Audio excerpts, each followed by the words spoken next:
Good morning mga kabady. Panibagong upload, panibagong reaction sa naging live ni Red Zane kahapon.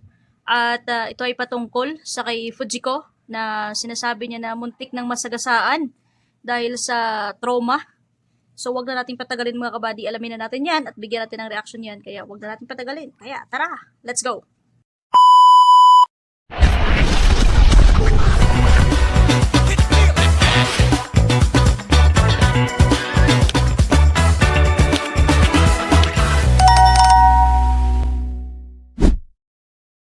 Sino itong dalawang dating sponsor namin, Etsy, ang pinahamak si Yancy?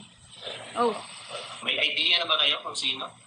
Itong dalawang Indorotot, kuya usap-usapan sa kabilang barangay ang pagkikita ni Edo at Yancy.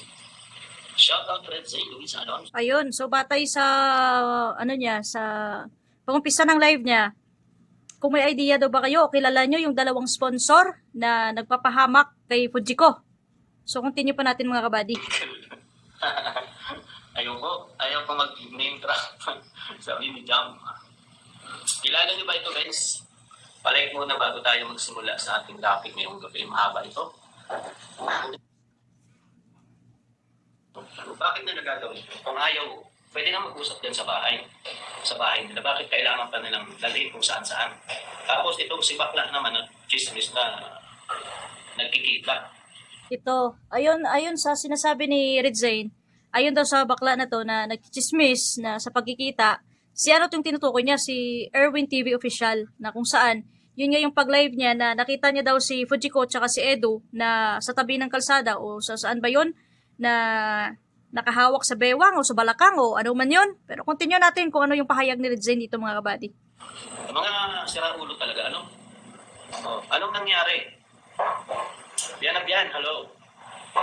Pandam. Ano ko? Ate Margaret, hello, IB. Ayan, shout out. Grabe itong dalawa na ito. Sipin nyo yun, guys. Muntik nang madisgrasya si Biancy kakatakbo. Narinig niyo yun mga kabady, sinabi ni Red Zane, muntikan nang madisgrasya si Fujiko sa kakatakbo. Ulitin natin mga kabady. Yun, guys. Muntik nang madisgrasya si Biancy kakatakbo. Tapos papalabasin nila ng buntis daw. Ito talagang, diba? Angela Manuquesa, sila. Oo nga, tsaka tungkol dun sa buntis-buntis na yun, kung buntis man talaga yan si Fujiko, kung magtatlong buwan, ilagay mo 3 buwan, simula nung nagka-issue sa dilim na yun, mga 3 buwan o 4 na buwan, imposible na hindi bubulto yung tiyan ni Fujiko, di ba? Pero hanggang ngayon, wala naman eh. Siguro, alam naman natin yung mga chismis, may dagdag, walang bawas. So, hindi talaga may iwasan yung mga ganyang usapin na may dagdag talaga. Pero yan lang ay mahirap kasi pwede kang makasuhan dyan. Pwede kang makasuhan sa mga ganyang issue lalo na personal na yan eh. At hindi mo na kailangan pakialaman. Kung buntis man yan, pakialam mo nga naman talaga. Kasi kung buntis man yan at lumabas man yung bata, eh hindi ka naman hihingian ng panggatas dyan at hindi naman ikaw yung maggagatas dyan sa bata, di ba? Silang may kasalanan dito kasi kung ano pa bang ginagawa nila? Ano pa bang gusto nila? Eh, nananahimik na yung pamilya. Kaya pala, nung hinatid ko si Biancy kanina sa school nila, ay medyo, ang kanyang aura, hindi maganda. Okay. Balikan natin saglit mga kabady kasi may mga nagme-message sa akin na sabi nila, batay sa sinasabi ni Red Zane daw, ay sinisisi sa kalingap na naman ang nangyari ngayon kay Fujiko. Pero alamin natin sa bandang huli mga kabady. Balikan muna natin to. Kaya pala, nung hinatid ko si Biancy kanina sa school nila, ay medyo, ang kanyang aura, hindi maganda. May mga satik sa pag-iisip. So, ibig sabihin, si Red Zane pala ang naghatid kay Fujiko sa school na kung saan na napapansin niya na iba yung aura ni Fujiko na parang may something na problema or something na emotional issue dahil siguro sa pangyayari. Continue muna natin ito mga kabady. Ayaw nilang nagdadalawang isip talaga. Conforme ka mo dati silang sponsor at hindi naman sila nagtiwala nagtiwala yung dalaga na sumama sa kanila.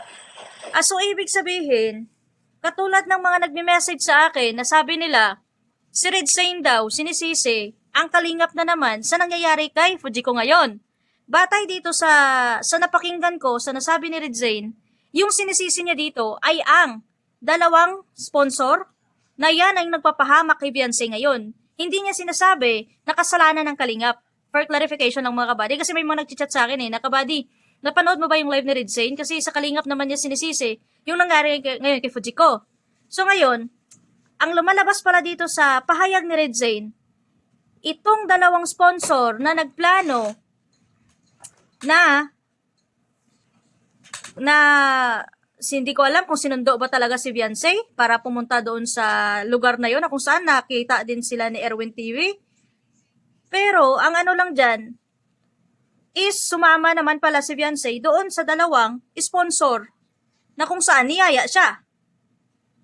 So, continue pa natin mga kabady, saka natin i-analyze. Diba? Nagtiwala. Yung pala may balak na hindi maganda.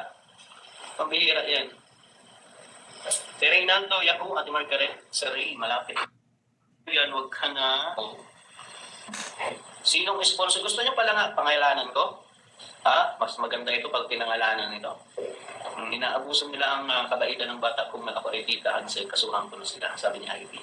Si Sana Love, no, nasaan nyo? Maayong gabi, Neng. May nag-comment na kung sila daw sa nanay ni Fujiko kakasuhan. Pero ang ano naman kasi dyan is nasa tamang edad naman na kasi si Fujiko. Hindi na siya bata para alalayan siya ng magulang niya palagi sa kung ano yung maging desisyon niya. Ang point kasi dyan, nung niyaya siya ng sponsor, is sumama siya.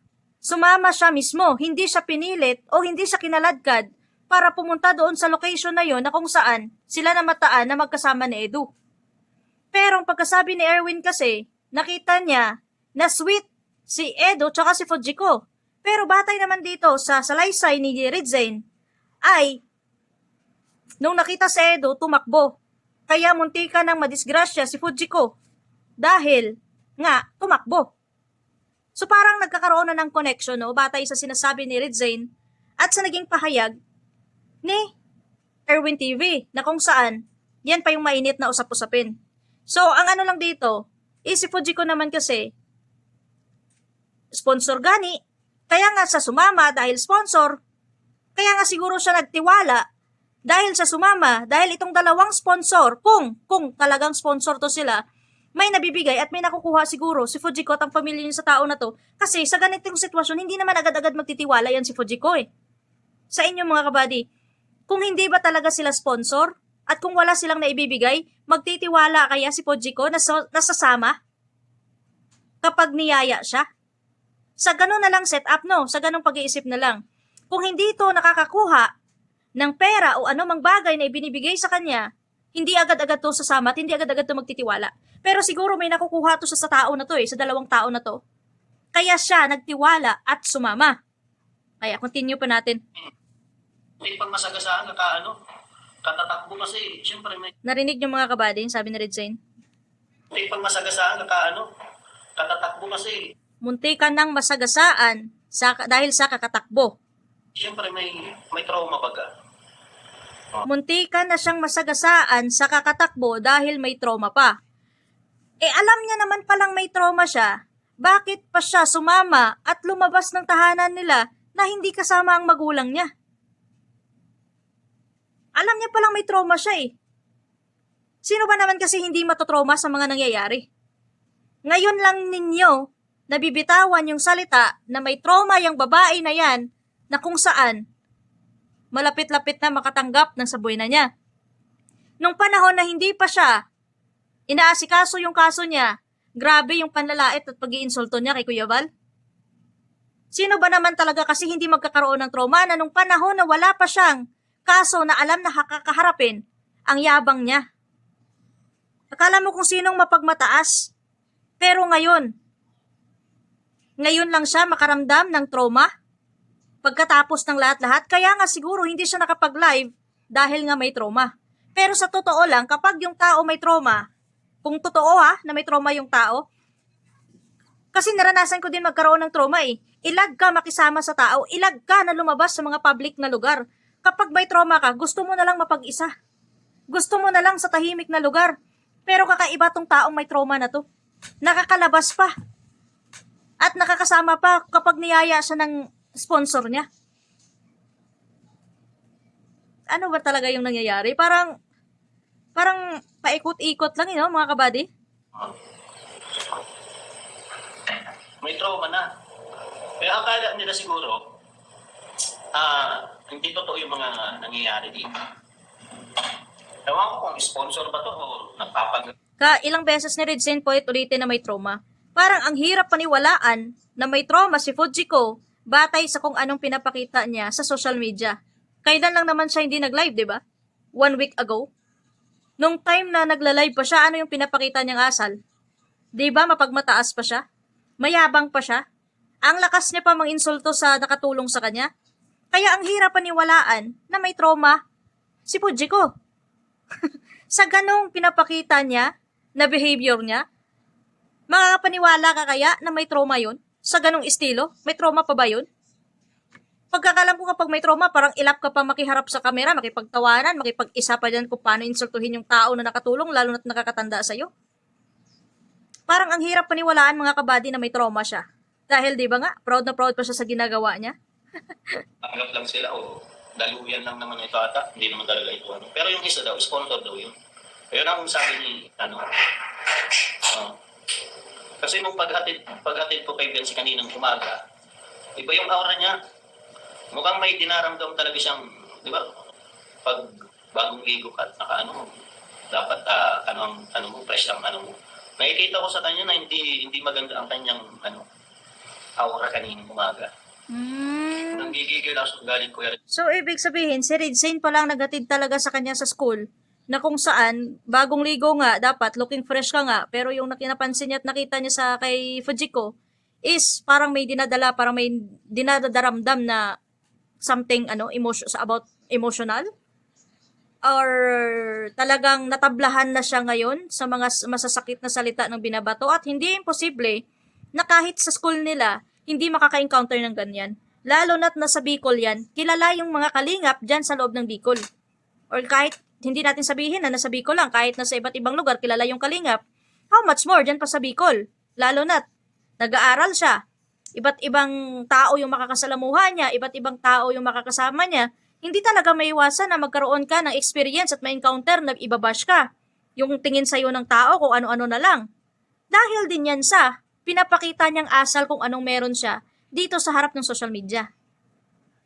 Kasi sa ginawa nila kay Fiancio, mga rap name, mga pinggit pa rin. Pobya na si Bian Kuya ako, baby girl. Sipin niya, Abril Bian, sa mga tapak sila, sabi ni Sama. Grabe yung ginawa nila guys. Bakit?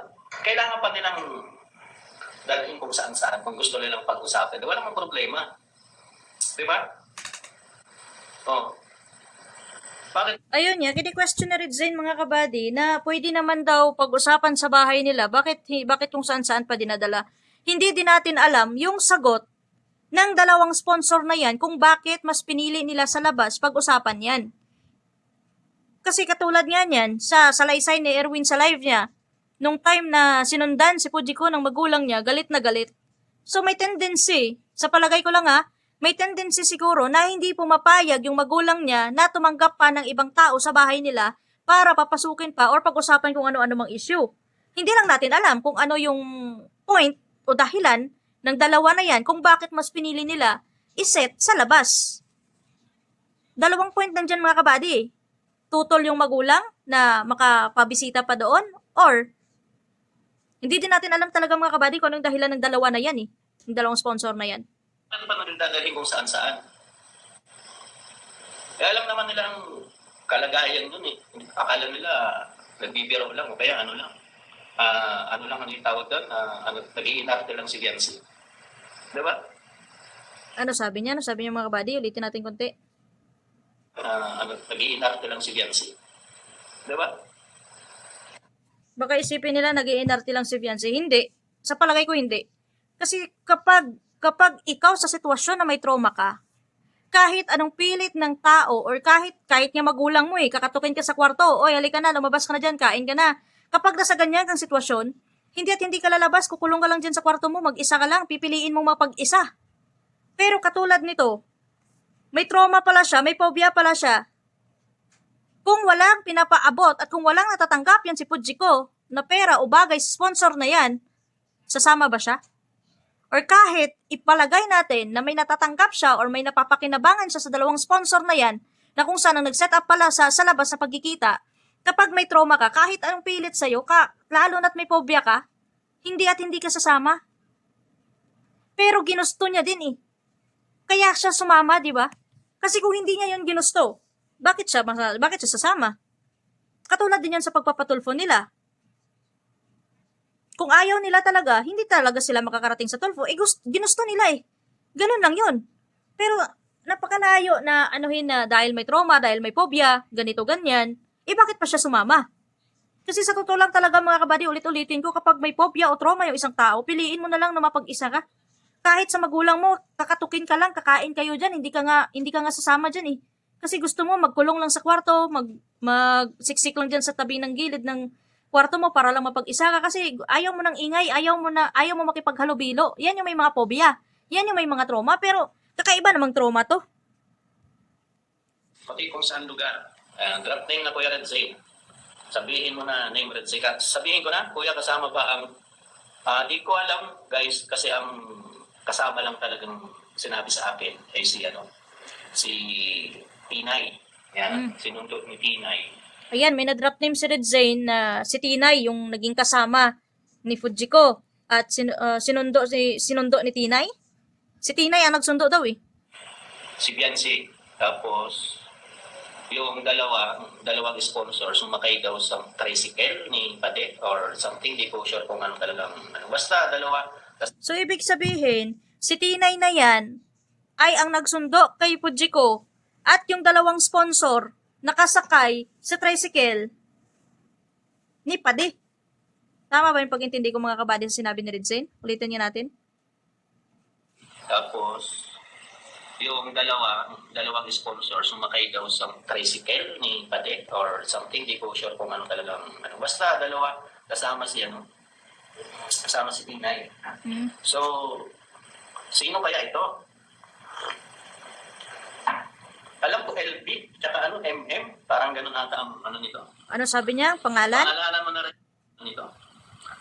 Pangalan, sure kung ano talagang basta dalawa kasama si Tinay. So, sino kaya ito? Alam ko LB, tsaka MM, parang ganun ata ang... LB tsaka MM? Yung acronym ng dalawang sponsor na to? So, kayo lang makakasagot niyan kung sino si LB tsaka si MM. Kasi kayo lang dyan yung magkakasama. Saan lugar? Drop name na Kuya Red Zane. Sabihin mo na name Red Zane. Sabihin ko na, Kuya, kasama ba ang... di ko alam, guys, kasi ang kasama lang talagang sinabi sa akin ay si Tinay. Yan, sinundot ni Tinay. Si Biancy. Tapos, yung dalawang sponsor sumakay daw sa tricycle ni Pade or something. Di ko sure kung ano talagang... Basta dalawa kasama si So, sabi ni Red Zane, something na sumakay yung dalawang sponsor na yan sa tricycle ni Pade. So, it means si Pade may idea na din siguro. Kasi siguro siya yung kinontak para masakyan. Diba? May alam din si Pade sa setup na to. Kasi siya yung sinakyan at kilala niyo din yan yung sponsor at kilala din ni Pade yan at kilala din siguro ng sponsor yan si Pade. Hindi naman nila masasakyan si Pade kung hindi nila makilala Kasi galing din yan sa kalingap si Pade So may tendency na may idea din siya. Si Tinay. So, sino kaya ito? Alam ko LP, tsaka MM, parang ganun ata. LP tsaka MM? Yung acronym ng dalawang sponsor ko, no? Ano nito? Pangalanan mo na rin kasi naminahasa na sila, sabi ni Hanilaw. Ito, galit na galit si Madi at Pati. Nagbibigo si Madi nung pumunta ng ito kaninang umaga. Kasi, sa nangyari nung Sabado. Grabe kayo. Normally, ano ba yung nangyari? Yan, muntik na masagasaan ng bata sa takot sa ginawa nila. Oo nga. Alam mo yung minig niya, yung ano ba ka, tapos umiiyak. Mas gusto niyo pang magpasagasa, magpabangga. So, ang sabi ni Red Zen dito, munti ka nang madisgrasya dahil sa trauma, may takot, may phobia. Pero sa ganyan kasi talaga mga kabady, kapag may trauma o ano ka, mas piliin mo mapag-isa, hindi ka sasama kung kani-kanino eh. 'Di ba? Tapos grabe daw yung nginig at umiiyak. Parang ang labo paniwalaan na ganun yung may trauma ka na, may phobia ka na, lalabas ka pa sa public at sasama ka pa na hindi mo pa alam kung saan kayo pupunta. Ano? Kasi sa ginagawa nilang pangharas ng ginagawa nila eh. Di ba? Itong dalawang sponsor na to. O ewan ko kung sponsor ba talaga ito, hindi ko alam. Mga plastic ito, galit na galit sa amin. Panghaharas. In what way na sinasabing panghaharas na kung saan sumama naman si Beyonce nung niyaya siya? So hindi mo masasabi na harassment yun. Ang sinasabing harassment, yung pinuntahan ka dun sa bahay at pinilit kang sumama. Pero, yun nga ang sabi na sumama naman si Beyonce. So walang paghaharas doon. Ano ba? Ano bang dahilan? Sa anong dahilan para masabing hinaras? Na kung saan sumama naman siya? Ito. Kasi nga, kami daw ang sumira. Ang bira tayo. Huwag ka man. Anong sabi ni Red Zen dito? Kasi nga, kami daw ang sumira. Ang bira. Galit na galit daw itong dalawang sponsor kuno sa kanila ni Dr. Love dahil si Red Zen daw tsaka si Dr. Love ang sumira. Ay. Huwag ka man rate kasi kaso. Yan ba sa basod lang o sa basod? Dito lang sa basod? Oh. Kaya kuya, gagawin pa na ng kwento. Kaya nga ginagawa pa nila ng kwento. Eh, okay naman sana kung nabawag mo nilang gawa ng kwento. Nagkikita ba daw? Anong ikinaras eh? Diba? Muntik pang masasagasaan dahil sa kataiwas at katatak. Wala mong... So parang ibig sabihin dito, yung pinupunto niyang paghaharas, si Edo ba? Si Edo ba yung nagharas kay Beyonce sa pagkikita nila? Kaya tumakbo siya? Kaya muntika na madisgrasya si Beyonce? Parang ang labo kasi ng mga usapin nila mga kabady, kaya parang ang hirap din pagtugma-tugmain ba? Walang dalang cellphone, walang dalang kahit ano, walang dalang pera. Diba? Buang pala eh. Nasa trauma kang sitwasyon, may phobia ka, may takot ka, niyaya ka, sumama ka, kahit cellphone man lang, hindi ka man lang nagdala. Pambihira yan. Di ba nakapagtataka? May trauma ka, may phobia ka, lumabas ka pa, ni cellphone, wala ka man lang dala. Di bali na wala kang perang dala, importante makadala ka ng cellphone mo para just in case may magagamit yung option kung paano ka tulungan just in case na magka-problema. Or magkandaligaw-ligaw ka man, ipalagay na natin. Pero ang labo. Kasi malapit lang eh. Nagtiwala kasi natin si Jay. Kasi madalas man eh, pero parang kinakabahan na natin siya. Kaso nga lang, syempre, pumunta dito para, sabi niya, mag-jamming daw. Ang sabi, dinala doon sa plaza ba yun? Ano bang tawag nila dyan? Parang sa Bagasbas, yung boulevard. Okay. So ito palang dalawang sponsor, nagsabi pala kay Fujiko na lalabas sila para mag-jamming. Kaya itong si Fujiko sumama. Kahit nasa kalagitnaan siya ng trauma niya. At ngayon, doon daw siya dinala sa Pagaspas, doon sa may parang tabing dagat. So parang nagkakaroon ng pagtutugma ang sinasalaysay ni Erwin dito sa live niya at sa salaysay ni Red Zane. May mga part na tama yung mga sinasabi ni Erwin sa kung ano yung nagiging salaysay ngayon ni Red Zane. Tabing dagat. So ano mga kabady, may connection yung sinasabi ni Erwin sa live niya at dito sa pangyayari sa kung ano yung alam ni Red Zane. Doon pa lang sa tagpuan. So meron talagang setup na nangyari na kung saan, continue muna natin. Tapos nakalabas na nila, nabuntis daw. Yan ang masaklap. Mga talaga kayo. Diba? Rensing, kasabot ba si private boy artist? Hindi ko sure kung kasama at ang nakita lang daw. Pero may tao daw sa sasakyan. May mga tao daw, may lalaki daw sa sasakyan. Ayan. Damay sila dito pag nagkataon. Bakit ayaw pa nilang patahimikin? Diba? Bakit pa nila ginagawa ng ganyang? Kung gusto nilang makajamin, dito sa bahay nila. O kung makausap, di mo sila pinagbabawalan ng pumunta. Sa palagay ko, sa nakikita ko ditong pag-analisa ko, yung dalawang sponsor na yan, siguro may pag-uusap din kay Edu. Hindi natin sure mga kabady ha. Pag-analyze ko lang ito. Kasi, diyan natin basihan ha. Si Edu, may bali-balita doon niya kay Erwin na nakita sila na magkasama ni Beyonce na nagkita sila. Ngayon, dito sa salaysay ni Red Zane, yung dalawang sponsor na yan, niyaya si Beyonce para lumabas para makipag-jamming. Ngayon, si Fujiko, dinala siya doon sa lugar ng pagaspas na yun, yung parang tambayan na sinasabi din, na tugma din sa sinasabi ni Erwin tsaka sa sinasabi ni Red Zane. So, nagkakaroon na ng pagtatagpo ng usapin. So, may tendency na may pagsaset up talaga tong dalawang tao na to na siguro, solid EDC siguro to.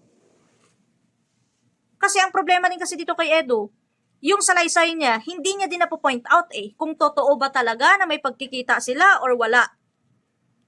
Parang ganun yung pangyayari, or siguro, sinet up yan ng dalawang sponsor ko no, para magkaroon ng maayos na pag-uusap between Fujiko at si Edu. Para magkaroon sila ng closure na maayos sa kung anong meron sa kanila sa pagitan ng mainit na usapin about sa kanila. Tama ba pag-analyze ko mga kabady?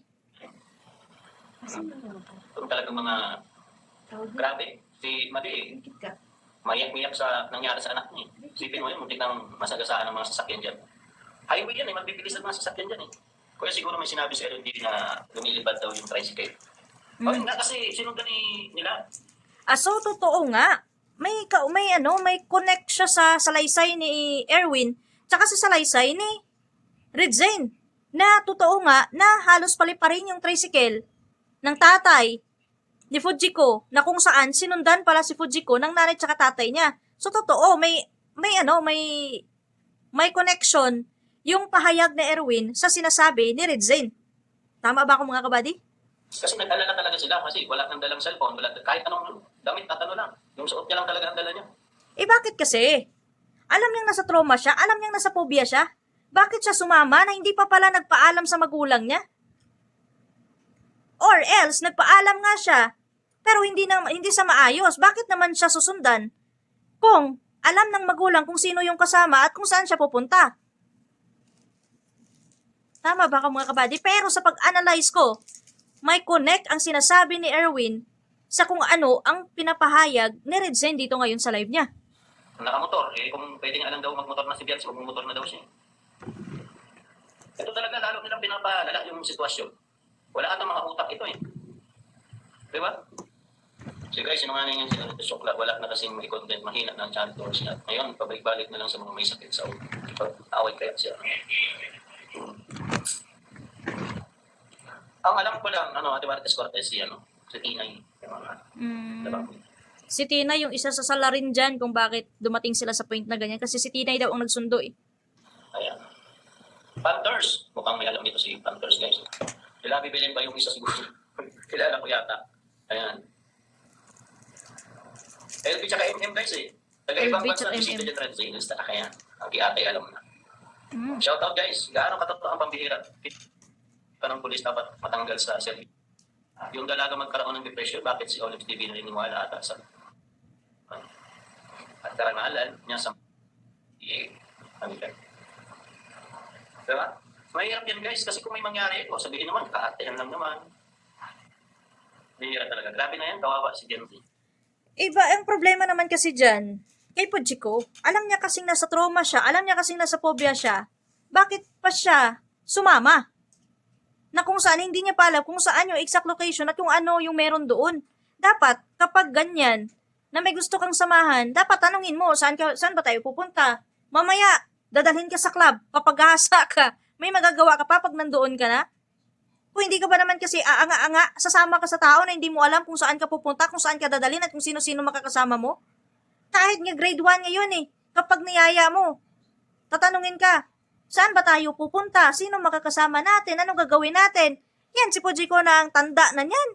Kumikiringking na, wala man lang sa isip niya magtanong kung saan pupunta, kung ano meron doon, kung sino makakasama natin. At ang masaklap dyan nasa sitwasyon pa siya ng trauma at phobia. Umalis siya, wala man lang siyang cellphone na dala. Ano klaseng pag-iisip yan? Super Gift, hello. Bakit? Siyempre, dahil sponsor na ang nakiusap. Ewan, kung ano ba talaga. Oh, kung sa bagay, sponsor naman kasi yung nakiusap. Pag hindi sasama, o hindi siya papaldo, wala siyang matatanggap. Kapag hindi siya sumama, sayang ba naman kasi yung matatanggap doon kapag sumama ka. Pero ang mali lang dyan, hindi niya inalam kung saan pupunta at kung ano meron sa pupuntahan nila at kung sino-sino yung makakasama. Sponsor ba sila or ano? Diba? Kaya dapat ito, ano magandang gawin dyan guys? Kulangin. Kawawa. Ano magandang gawin dyan? Turuan niyo si Pujiko kung paano at kung ano yung dapat niyang gawin sa ganyang sitwasyon. Na kapag may trauma siya at may phobia pa siya, iwasan niya muna makipaghalubilo sa public at sumama kung kani-kanino na hindi alam kung saan pupunta at kung ano meron yung pupuntahan nila. Turuan niyo siya kung paano magkaroon ng tamang mindset. Yun yung dapat gawin, hindi yung mangkulam kayo, hindi yung mangbarang kayo sa kung ano iniisip niyo. Pabihira to. Lalo lang nila pinahiya ang kalingap niya. Saglit, ang sabi niya, Lalo lang nila pinahiya ang kalingap niya. paano lalong pinapahiya yung kalingap? Ilabas naman dyan yung kalingap sa kung ano yung desisyon nila. Lalo na sa naging desisyon ni Pujiko, hindi naman na siya hawak ng kalingap para sabihin ninyo na lalong pinahiya nila ang kalingap. Walang alam si Kuya Bal dyan, walang alam si Rab dyan eh. Paano nyo nasasabi na mas lalong pinapahiya ang kalingap? Na kung saan? Si Edo naman yan, tsaka si Pujiko. Hindi naman alam ni Kuya Bal kung ano yung naging desisyon ni Edo, kung bakit siya pumunta doon o sadyang may nangyari ba talang pagkikita. Bakit sasabihin na lalong mapapahiya ang kalingap? Ano yung kasalanan ng kalingap dyan para mapahiya sila? Ano ang ginawang desisyon dyan ng kalingap para lalo silang mapahiya? Na wala namang kaalam-alam yung kalingap dyan sa kung ano yung naging desisyon ng dalawang sponsor na yan, kung bakit sumama din si Pujiko sa kanila. Dinadamay pa nila yung kalingap na wala namang kaalam-alam sila Kuya Bal at si Kalingap Raw. O kay Redzen na mismo nang galing mga kabady. Dinadamay pa nila ang kalingap na wala namang kaalam-alam dyan si Kuya Bal tsaka si Kalingap Rab. Diba, sa pagkakaalala ko, iba din yung tawag mo dati kay Kalingap Rab tsaka kay Kuya Bal. Bakit ngayon parang maamo kayo ni Dr. Love ngayon? Bakit nag-reverse ngayon yung hindi ko maano to si Redzen tsaka si Dr. Love kasi nung hindi pa sila nung nagkakaisa pa sila ng mga sponsor na to, grabe ang mga binibitawan nilang salita at issue dito sa mag-ama na to, mainsulto lang, mapahiya lang, masira lang. Pero ngayon, pakuyabal na kayo ni Dr. Love ngayon at Kalingap Rab. So malinaw mga kabady na walang alam yung Kalingap dito. Pero may nag-comment dyan na lalo lang daw nila pinapahiya ang Kalingap na kung saan dito mismo si Redzen mismo ang nagbitaw na walang kaalam-alam ang Kalingap, lalo na si Kuya Bal, tsaka si Kalingap Rap, bakit dinadamay? Dinadamay pa nila yung kalingap na wala namang kaalam-alam sila Kuya Bal at si Kalingap Raw. Desisyon nila yan. Mismo, desisyon nila yan. Kaya hindi nyo pwede isisi sa Kalingap yan. Dahil labas na dyan si Kalingap, hindi na yan hawak ni Kalingap si Pujiko sa kung ano man yung maging desisyon niya. Lalo na't hindi naman na bata yan para diktahan pa sa kung ano yung magiging desisyon niya. Kaya nga lumabas siya sa Kalingap. Dahil yan sabi niya, may sarili naman siyang isip. So hanggang dito na lang yung ating reaction mga kabady at malinaw naman sa mga nagme-message sa akin sa Messenger na hindi Kalingap ang sinisisi ni Redzen dito sa kung ano yung pangyayari. At dito nga, batay sa pahayag ni Redzen na muntika na madisgrasya si Fujiko dahil tumakbo. Dahil may paghaharas daw. So, yan lang mahirap kasi mismo sa taong sila mismo ang involved dito sa pangyayari, hindi nagsasalita. Kaya mahirap din alamin kung ano talaga yung katotohanan. So hanggang dito na lang yung ating reaction mga kabady. At kung ano man merong trauma at phobia si Pujiko, yan na yung resulta kung ano man yung naging hakbang niya na naging sunod-sunuran sa mga taong nagsulsul sa kanya. Kasi kung sumunod lang siya sa payo ni Rab ng umpisa pa lang, hindi siya makakarating sa ganitong sitwasyon. Kahit sa inyo mga kabady, di ba? Ganon din magiging opinion nyo. Kaya hanggang dito na lang muna mga kabady at salamat sa inyong panonood. Mag-ingat kayong lahat at huwag nating kalimutan mag-subscribe sa aking YouTube channel at don't forget to hit the notification bell para updated kayo palagi sa aking mga bawat upload at sa aking mga reaction. So, isang sulok man ng mundo kayo, mag-ingat kayo palagi at ang kataga ng Kalingap, one family. Ano mang pagsubok, ano mang hamon ang hamon sa Kalingap, susuka lang tayo pero hindi tayo susuko. Kaya, adya, laban kung laban mga kabady.